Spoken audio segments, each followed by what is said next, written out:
తెలంగాణ తల్లి ప్రజల ఆత్మ ప్రతిరూపం అంటున్నారు ముఖ్యమంత్రి రేవంత్ రెడ్డి.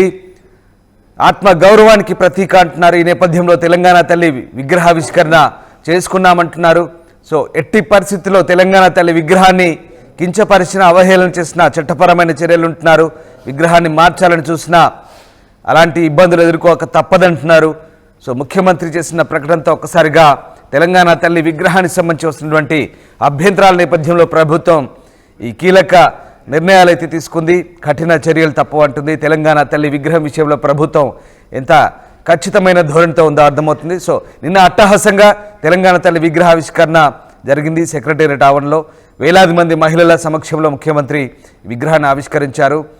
గత పాలకుల నిర్బంధానికి సంఖ్యలను తెరదించుకొని, ఆ సంఖ్యలను తెంచుకొని కొత్త రాష్ట్రం ఏర్పడిన తర్వాత ఇప్పుడు మళ్ళీ ఆ స్వేచ్ఛా వాయువులు పీలుస్తున్నామంటూ ముఖ్యమంత్రి ప్రకటించారు. సో తెలంగాణ తల్లి పేద ప్రజలకు ప్రతిరూపమని, తల్లి చిత్రాన్ని నిజంగా సొంత తల్లిని చూసిన విధంగా తెలంగాణ తల్లి ఉందంటూ ముఖ్యమంత్రి చెప్తున్నారు. సో అలాంటి తల్లి విషయంలో ఎలాంటి అభ్యంతరాలు లేవని, ఇక తెలంగాణ తల్లిని కించపరిచే ఏ చర్యనైనా సహించేది లేదంటున్నారు ముఖ్యమంత్రి.